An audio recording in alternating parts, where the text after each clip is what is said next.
I want to answer that question. It's wrong.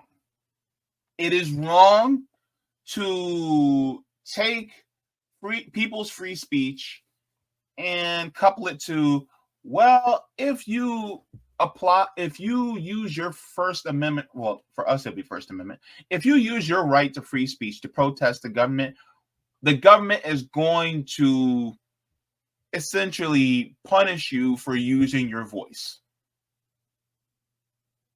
That's wrong. And guess what? Using your speech, can it inconvenience people? Yes. But your voice, your speech should be at the top, at paramount of what you can and can't do regarding your government. That's an inalienable right. Well, look, this dude is wild. This dude is crazy. I had to do a crash course on who this guy is. He's a libertarian monster. All right, so right now, Argentina has a brand new president. And his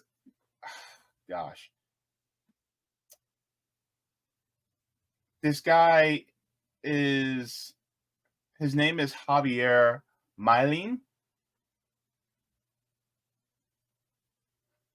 Let me share what's going on, and I'm going to share with you why what's going on is going on and what's happening and what's going on. I know that sounded weird. What's going on? All right. Let me get here and let me share this.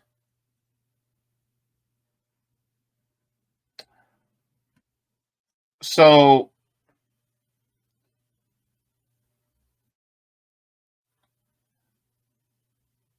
I already put that up there. Okay.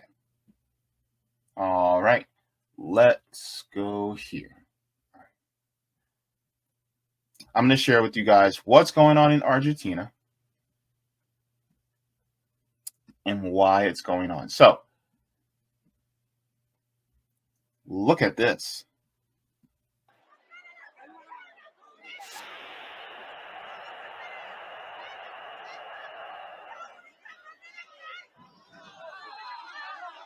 It says, as newly elected president Javier Milei rolls out his dramatic economic plan, protesters in Buenos Aires took to the streets on Wednesday.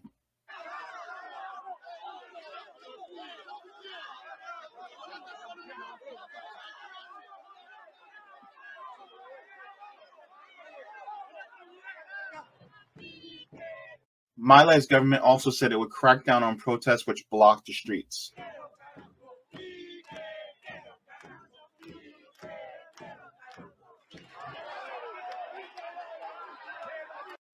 The Wednesday protests were the first test for Milei of how his administration would deal with unrest. Just to let you guys know, he just became president this month.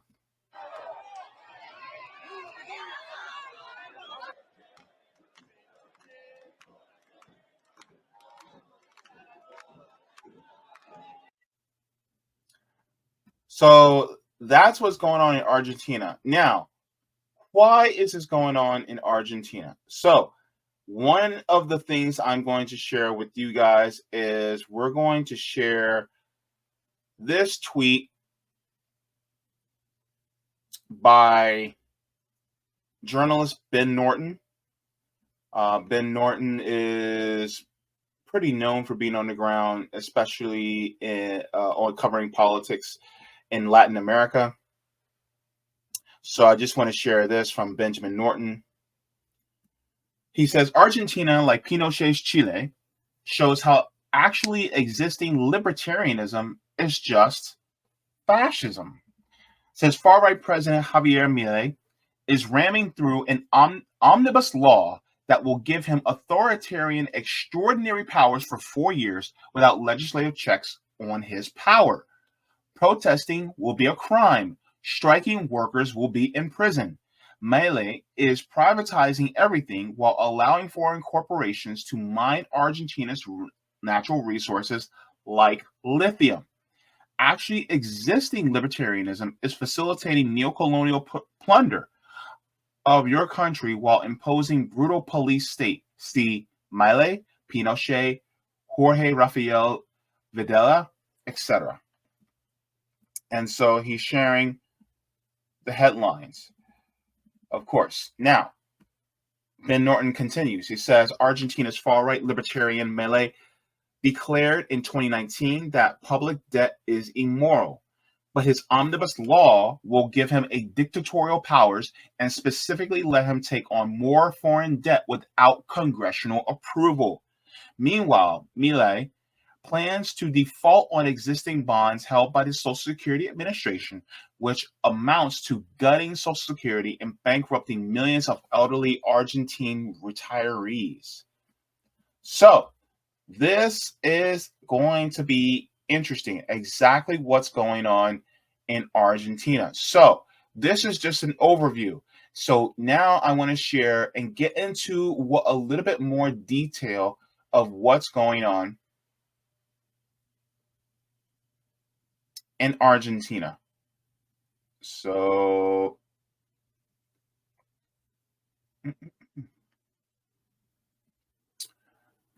let's go here. So let me enlarge this. Oh, it is pretty big. Okay. Argentina's ultra-right government declares war on working class. So Argentina's ultra-right-wing president, Javier Milei, signed a decree of necessity and urgency, DNU, Wednesday to downsize government, scrap regulations, strip the working class of existing social, wage, and retirement and welfare benefits. So that would be basically the equivalent of also getting rid of our minimum wage here in the United States. This sounds like a right-wing wet dream. Oh my gosh. Try to say that 3 times fast. Right-wing wet dream. Right-wing wet dream. Anyway, but that's basically what it sounds like, right? It's like, oh my gosh, this is what we've always wanted. Well, if you guys saw earlier how the people are reacting, plus I got more footage to share with you. This is proving to be a meltdown within Argentina, especially among the people. Let's continue on. It says that evening, in a nationally televised speech, Milei introduced the DNU and described 30 of its 366 measures. It says decree of necessity and urgency, a constitutional method of bypassing the national legislature in Argentina, are permissible only under conditions in which it is not possible or there's no time for Congress to act. So, to anybody who, I'll put it like this. Anybody who watched Star Wars back in the day, okay, yes, I'm putting on my nerd hat. Stay with me here. If anybody watched Revenge of the Sith, Star Wars Episode 3, there was a point where the Chancellor had emergency powers, right? But he held on to them a lot longer than he should have, and he abused those emergency powers. Well, this is the same thing. It's basically the president of Argentina now having emergency powers and going, I'm going to take emergency powers and I'm going to be taking the power essentially away from the legislator and acting as a unilateral dictator. That's what it sounds like. That's what it's starting to sound like to me. So let's continue. It says in this case, it is undemocratic and dictatorial maneuver by the new right-wing government in its second week in office. 2 weeks. 2 weeks. And this dipshit decides that he's going to take over the government and basically hamstring the legislator. Says Congress and the courts may invalidate the DNU, while technically the DNU's provisions only become effective 9 days after its signing. Milei insisted on Thursday that they are already in effect. The DNU has the backing of Wall Street, the International Monetary Fund, and the money elites in Argentina. Look, this part right here, the backing of Wall Street, International Monetary Fund, and the money elites in Argentina. Remember that part in Harry Potter where you have, I guess it's Harry, Hermione, and I forgot the redhead's name. But anyway, the teacher, I think her name is Hagrid, I think it is. She's like, every single time something happens, it's always you three. There it is. There it is. Right there. Right? International Monetary Fund, moneyed interests, and Wall Street. And it always seems to happen when it's those three. Like, something breaks, it's those three.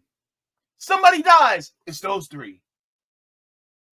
A forest burns down, it's those three. It's a war happens, it's those three. It's always these people.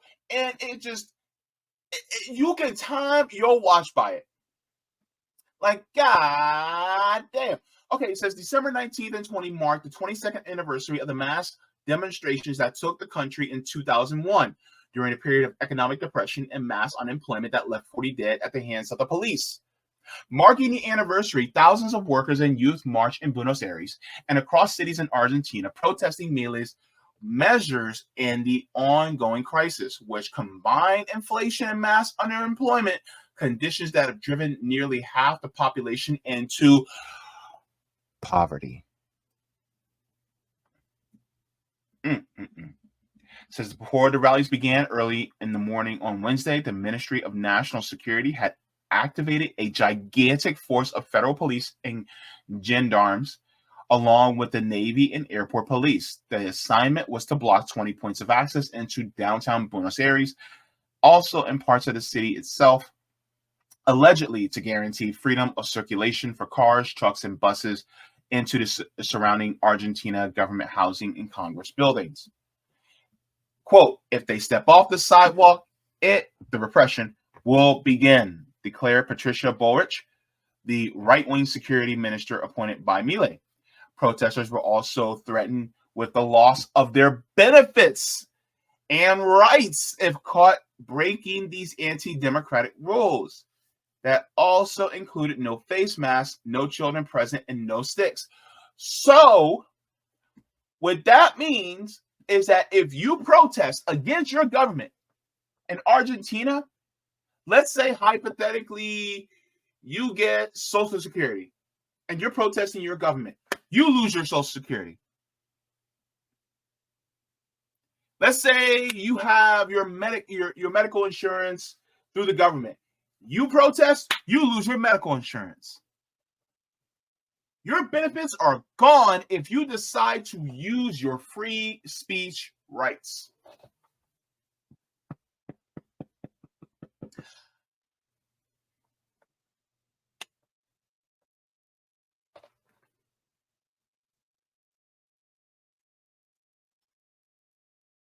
Man, I thought Bolsonaro was bad. Woo! This guy is horrid.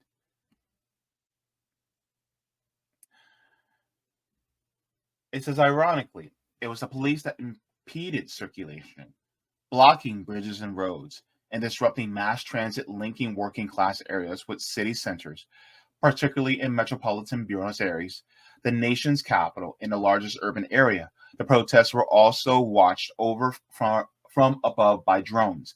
Access to Avellaneda and other working class suburbs were restricted by combat groups and detention squads. So this is the best way I can put this is police state. That's what this has turned into. And so a lot of people in Argentina are now, they're pissed. To say, just to put it lightly, they're perturbed, they're peeved, they're bothered. Let's, gosh, I'm going to go into just to share with you guys a little bit of what is going on. Jesus. Here is this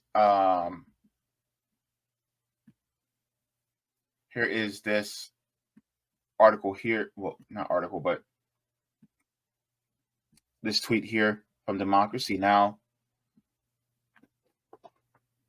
It says Argentina's President Javier Milei said Tuesday his government would not renew contracts for more than 5,000 employees hired this year before his inauguration earlier this month, and a wider effort massively deregulate Argentine businesses and privatize state-run industries. So 5,000 workers were fired at once because he decided no more government contracts.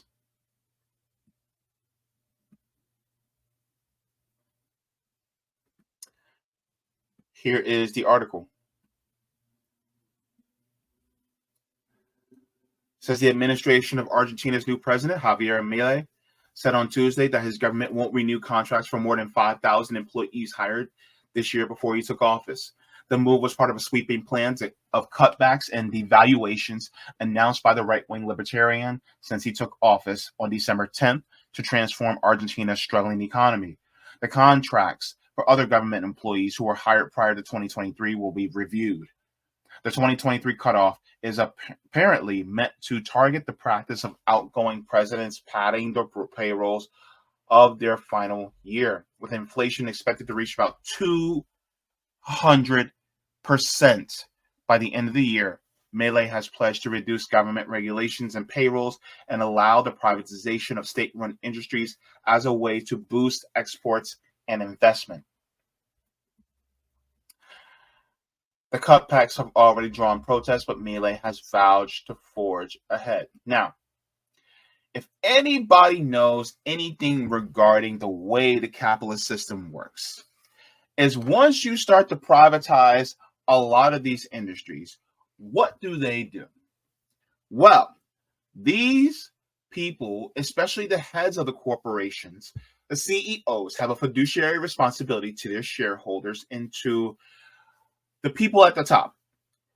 That being said, if you think that they aren't going to trim the fat now, they're going to definitely do it, especially once they get full control of these former now government institutions. And so guess what's going to happen? The prices are going to go up. The people who are over these government institutions are going to start firing workers if they haven't started already. And then you're going to have, they kind of already have a monopoly already.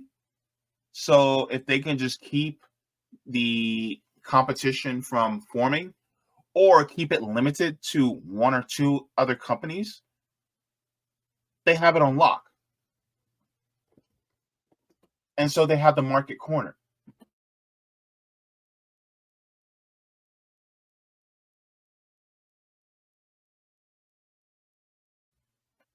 And that's honestly how it works. There's no semblance of actual competition that's going to happen in this. Because ultimately, the way the capitalist system works is that it moves towards monopolization each and every single time. Because it has to grow and grow and grow, and it has to absorb all the rest of the companies that is near, that it's in competition with, and it's to absorb all the customers that it does not have from the other competition. And also, in order to be able to grow, it also has to make cuts, either cuts to safety regulations, cuts to benefits for employees, cuts to employees in order for it to grow and expand so that it can make more money for the shareholders and for the people at the top, which they have a fiduciary responsibility to provide for. So that's how it's going to happen. Mark my words, because that's how it happens in the United States. Now, let's continue. He says the goal is to start the road to rebuilding our country, return freedom and autonomy to individuals, and start to transform the enormous amount of regulations that have blocked, stalled, and stopped economic growth. Approximately 300 changes announced previously would earmark many government companies for privatization and loosen protections for renters, employees, and shoppers. So that part right there, loosen protections for renters, employees, and shoppers. SpaghettiOs. If you think it's bad now, it's about to get a whole lot worse. Because now it's not just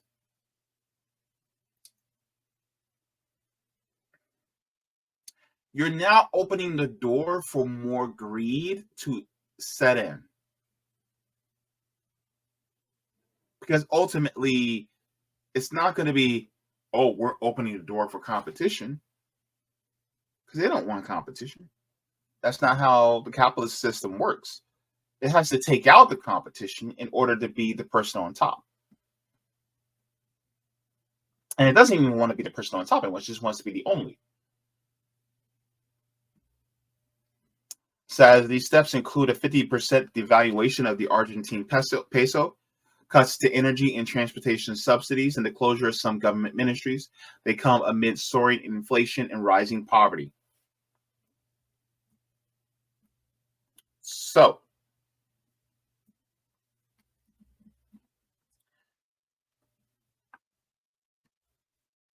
that happened. Now, let's take a look at the blowback.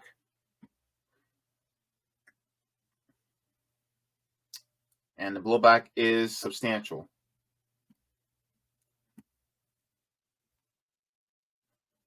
So this happened just a few hours ago.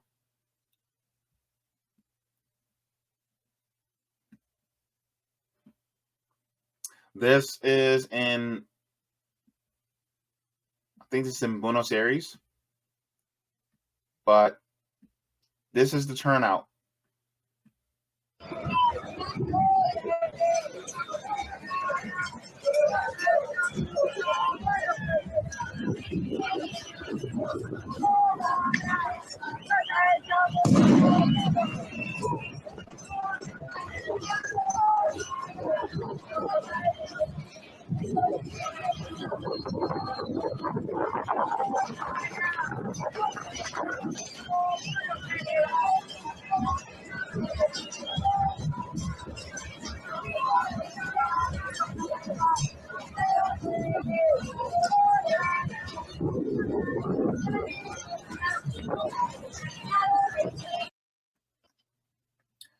Baby, when I tell you the Argentinians say, hell no, to the no.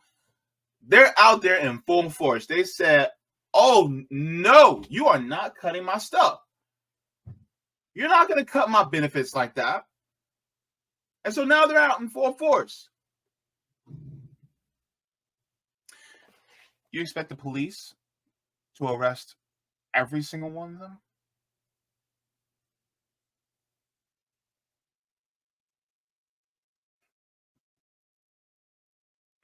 This is going to be interesting because let me ask you guys this. Do you think that Javier Milei, do you think he is going to be ousted as president before he even reaches 6 months in? What do you guys think? Because this guy is already a disaster. He's only 2 weeks in.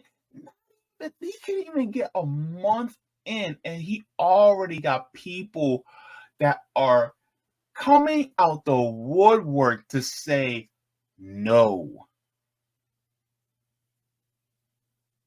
Like, did this even happen to Donald Trump? I don't remember having protests like this against Donald Trump after only 2 weeks. This really should have happened to Trump and Biden and Obama and Bush and Clinton, but that's neither here nor there. But what do you guys think? Do you think that he'll even last 6 months with the crowds being like this? Try to think of the United States and how it's happening here. If Medicare, Social Security, disability, a lot of the benefits that we have, including, what if, for instance, the United States Postal Service was privatized? Imagine if we had all these different government industries that were suddenly privatized.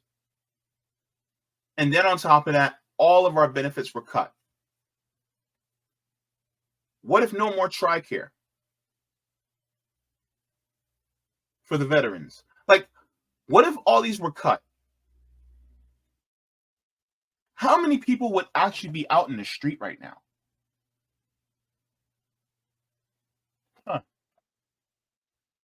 It's quite interesting to think about. Now, I just want to share this video.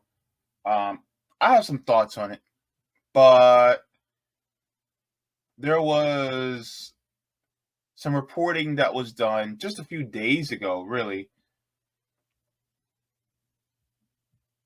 And I just want to share this as well.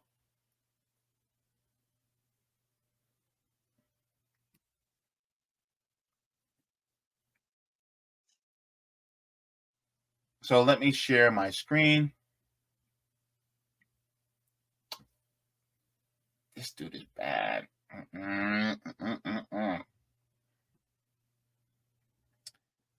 Let's go. Roll that beautiful beam footage. Ay caramba, tension throughout Argentina as new President Javier Milei puts plans to reduce the size and scope of government into action. Protesters took to the streets to express their displeasure with Milei's movement to remove many of the social services in the country and cut back on government programs. Here's some of that.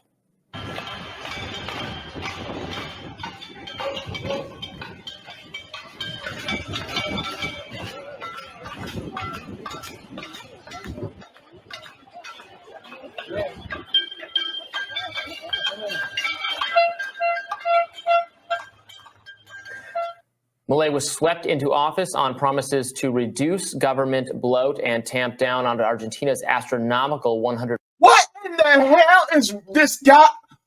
What? Who said this guy can become president? Look at the face.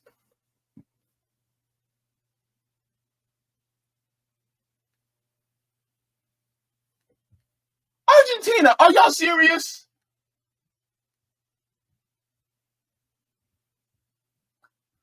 Who? Child, I cannot tell y'all. Oof. Ugh. Anyway, let's continue. 40% inflation rate. But some civil rights advocates have expressed concern that Milei is showing authoritarian tendencies amid the protest over his plans. As one user put it, Argentina's President Milei says he could take away welfare from protesters who block streets. Demonstrations are currently mobilizing in response to shock therapy measures from the new government. Street marches are the usual practice for protesters in Argentina. Apparently no more unless you want to risk the backlash. So the new protocol to maintain public order It allows federal forces to clear people blocking the streets if they do so without a judicial order, and authorizes the police to identify through video or digital means people protesting and obstructing the public thoroughfares. The government can then bill them for the cost of mobilizing security forces.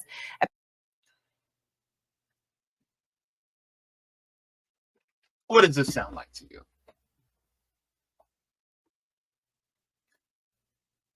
You want to know something that's messed up? Let's say you get arrested, and let's say you bond out, but they put an ankle monitor on you. Did you know that'll, at least I know this is for Orange County and here in Florida, if you get an ankle monitor on you, they charge you for having the ankle monitor. And you have to pay that fine, that price for having the ankle monitor that they put on you. And if you don't pay it, you go back to jail. That's how this government works. If you protest the government and they arrest you, they're charging you for arresting you directly.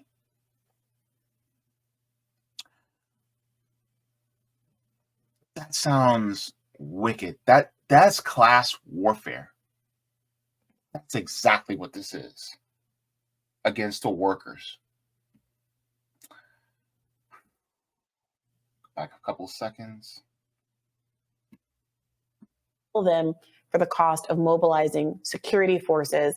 Apparently, this has been done in order to stop a common form of protest in Argentina that are known as piquets, where they engage in street blocking techniques. And these civil rights and civil libertarian groups are arguing that this protocol goes too far and is effectively criminalizing the right to protest in Argentina. Yeah, I mean, this was last week or the week before, there was the edict was on social media, and some American person translated it and made it look very bad and highly authoritarian. And actually, we did some correction to that at Reason. One of my colleagues who speaks the language translated it, and you might still object to it, but the characterization was more authoritarian than it actually was, suggesting that all protesters were going to be basically stopped. What the order says is that protests that that block the actual street to prevent people from getting through or driving through, that is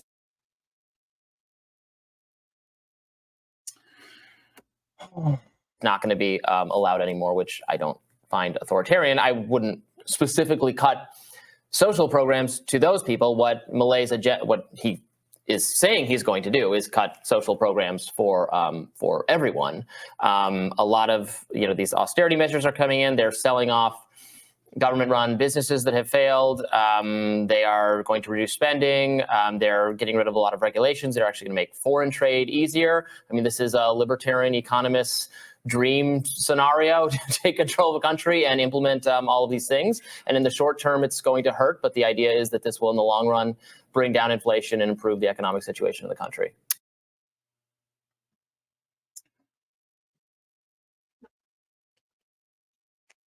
Hurt whom? Hurt whom?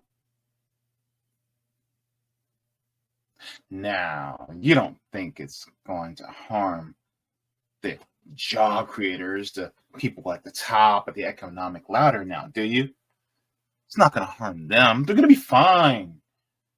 They're still going to be able to have their yachts, and they're still going to be able to have their mansions. They're going to be able to go down their spiral staircase, as their robe flows back in the wind behind them, as they scream and yell at the workers who are keeping their house clean and cooking their food. They'll be fine as, they sit in the back of their cars where their drivers are taking them, to their second and third homes where they can vacation often. They're fine. But when it comes to the people who are workers, people who are disenfranchised, possibly the indigenous Argentinians, are they going to be okay? The hurt goes to them. God. Let's continue. It's interesting. The idea of making foreign trade easier does sound kind of antithetical to some of the America First policies that are really being embraced here. It also does seem, I'm not sure what the mechanism is to improve trade, but I did see a story about China suspending a $6.5 billion currency swap with Argentina because of these new policies. And there's some question about how it's going to be able to get the currency necessary to pay back its IMF loans. So maybe it is everyone's kind of buckled up and ready for it to get worse before it gets better. It's obviously easier for very rich people who are running the government to say, strap in, it'll get worse before it gets better. And that's why you're seeing so many people protesting out in the street. But here's the test case. Let's see if it does, in fact, get better. Yeah, in the kind of libertarian economic, Austrian economic view, the metaphor is you already drank too. It's a hangover scenario. You already drank recklessly. The pain is coming. You can delay it, and put yourself, and then the pain will be even worse when you finally experience it, including even fatal. But you have to have the hangover. So we're going to do the hangover now. We're not going to keep drinking, and it's unavoidable. It has to take place, and let's do that now. That's like the libertarian Austrian view of how these things should be dealt with. The difference, Robbie, the difference is you still live after a hangover. People are going to die. They're going to end up in the streets. They're going to end up homeless. They're going to end up starving. That doesn't happen to you in a hangover. Hangovers are really just some discomfort, right? From a night of drinking. People's lives are literally on the line. See, here's the thing, what I hate when people say they minimize the hurt.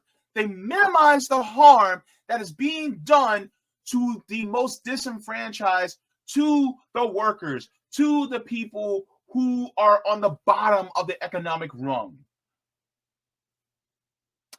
It's just going to be some hurt. We're going to feel a little bit of pain. This is not when you have somebody giving you a flu shot and, oh, it's going to feel like a little bee sting. Just a bee sting. Just let me give you a little shot and, oh, there you go. No, it is not that. This is a lot more severe than just a shot in the arm. So this is my thing.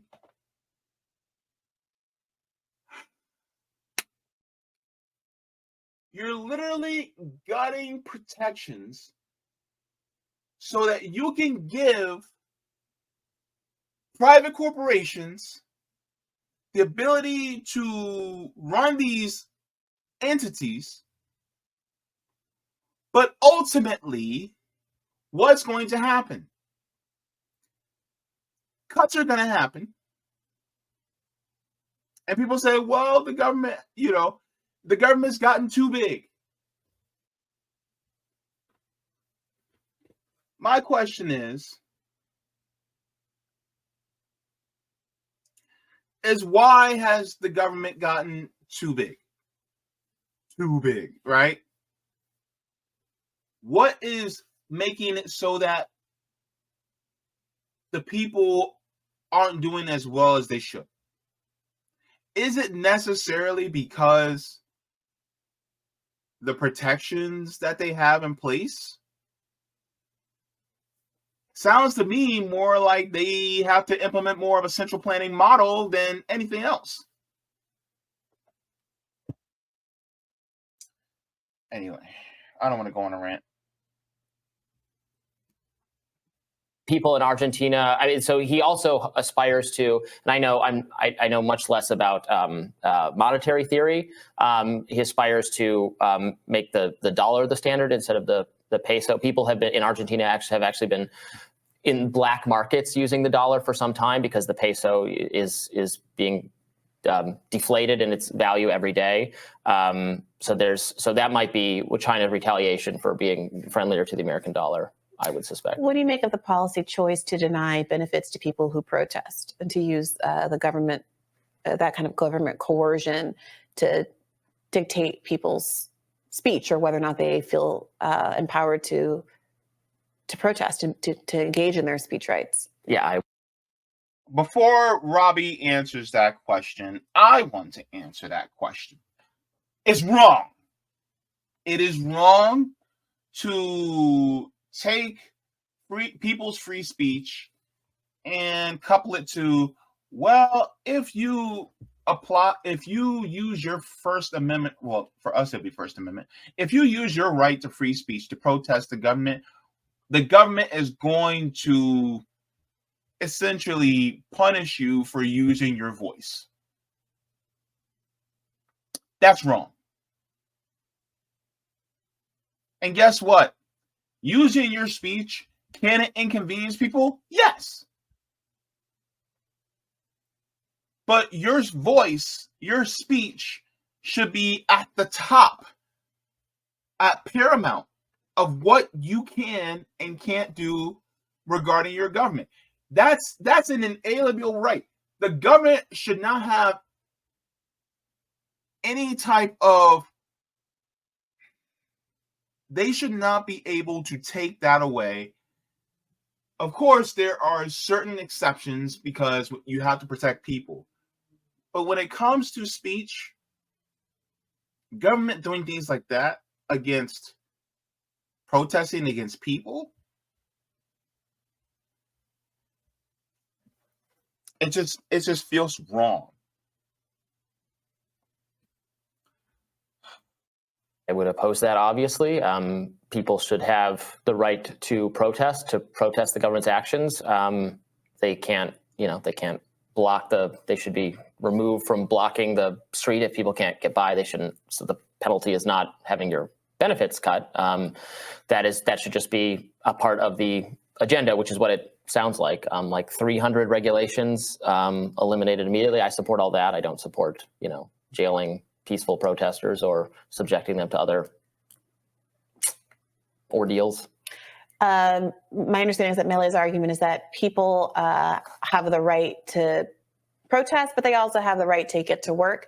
And when weighing those conflicting rights, they have decided that the right to drive to work is more important than your right to free speech. Well, I mean, I agree with that. Let me ask you, is the right to drive to work more important than the right to free speech? What are your thoughts?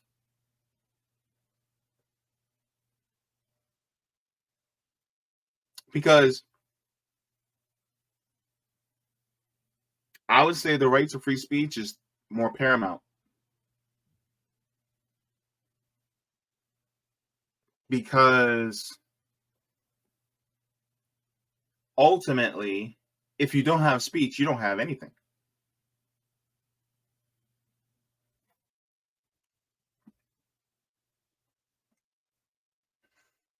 Oh boy. Is more important than your right to free speech. Well, I mean, I agree with that. I mean, I feel that way in the American context as well. The people who stand in the roads, you think they someone's have to be cleared right out. To drive to work is a more important right than the first right enshrined in our Constitution? I mean, you can't protest in this. I'm fine with the police getting you out of the way if you're in the middle of the road. I mean, we've covered like.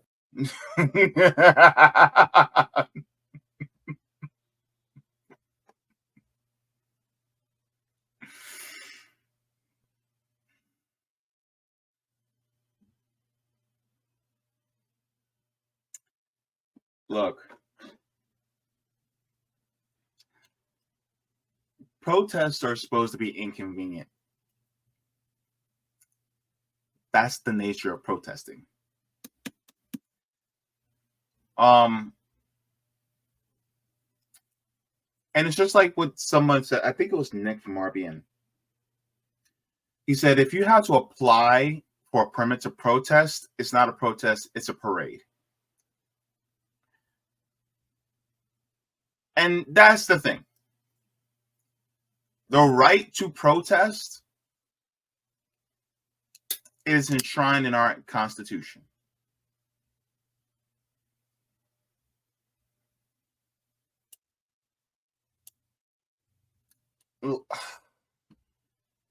Let's just continue before I say something stupid.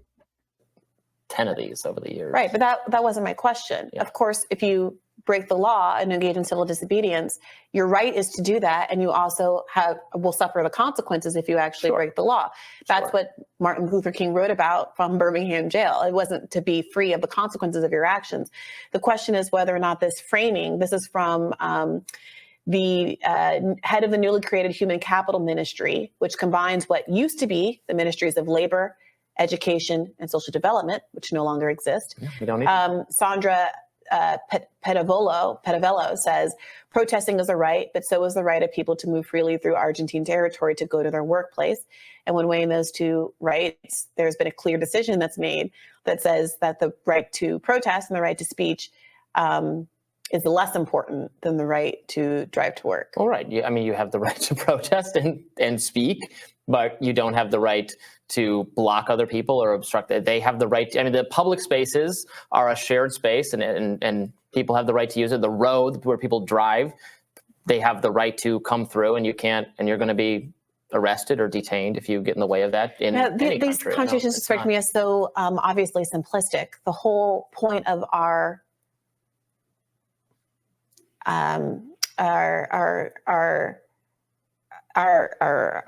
legal framework, our study of our constitutional law is about the fact that rights conflict with each other, and that human beings have various rights that all conflict with each other, and how to negotiate those and how to rank those to preserve maximum freedoms for everybody. So just saying, yes, I have a right to do this and I have a right to do this.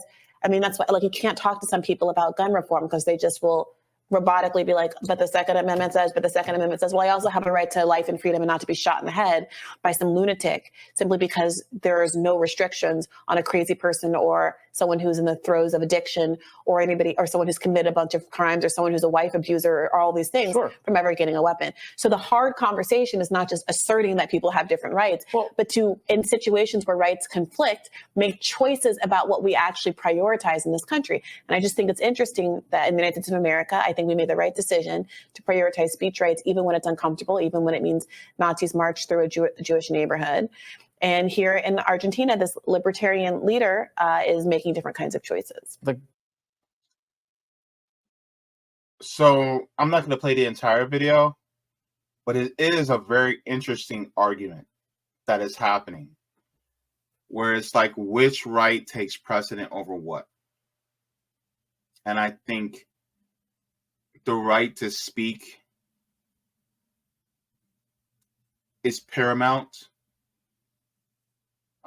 There is also the right to freedom of movement. But at the same time, I don't know, it feels like the right to speak is just more prioritized in my eyes. But yeah, so that's what Milei is doing.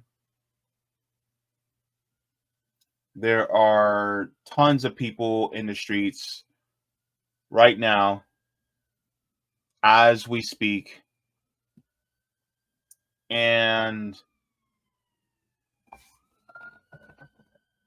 speaking of which, there is sirens outside my window. But let me share with you guys what's going on here.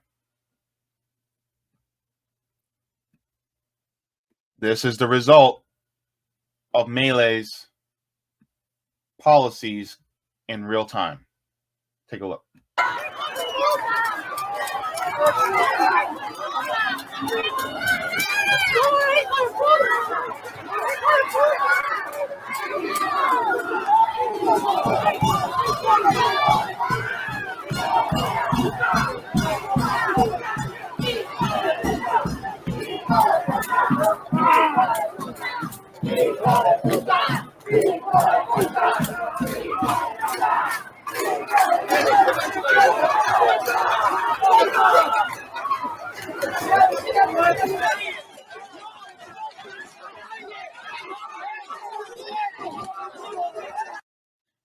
So as you can see what's going on here in Argentina, it just reminds me, I keep thinking back to the George Floyd protests where, many of us here in the United States were protesting police brutality, and who were carrying out largely the violence within this country.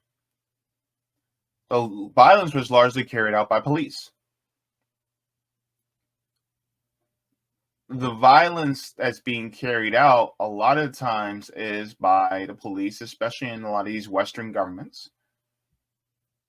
And you have many people who are peacefully protesting their government.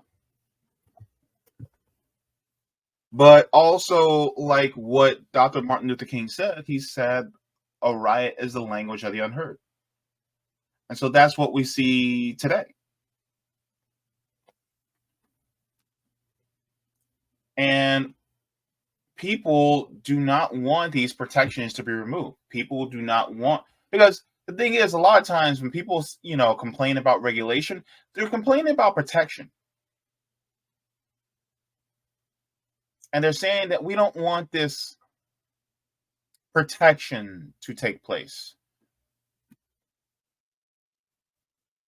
And Milei is basically wanting to make this into like a capitalist free-for-all for what this looks like. Let me share this here. And a lot of you guys are going to be like, of course. So this is dialogue between Milei and Miss Murta. She says, we have a lot of lithium in Jujuy. Milei says, you know what? Elon Musk called me. He is hugely interested in the lithium. Same goes for the U.S. government. They just want to have property rights guaranteed.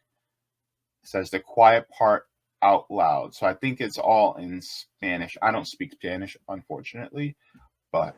¿Y el litio? En Jujuy hay mucho litio. Bueno, una de las cosas que me pasó es que me llamó Elon Musk y está sumamente interesado en el litio. Y también está muy interesado el gobierno de Estados Unidos y muchas empresas de Estados Unidos.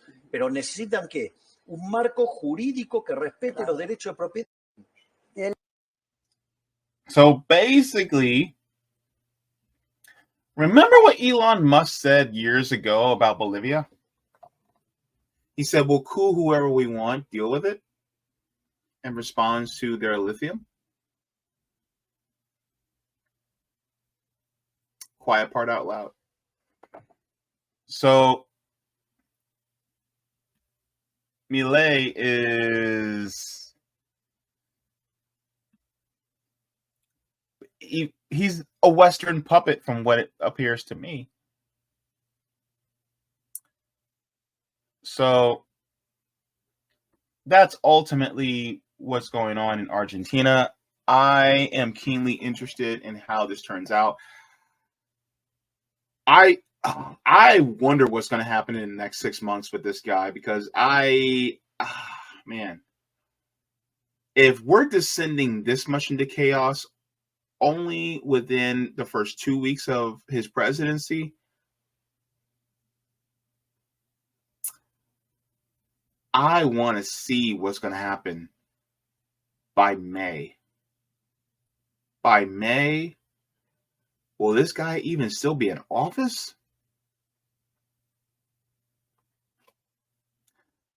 Stay tuned. We'll see.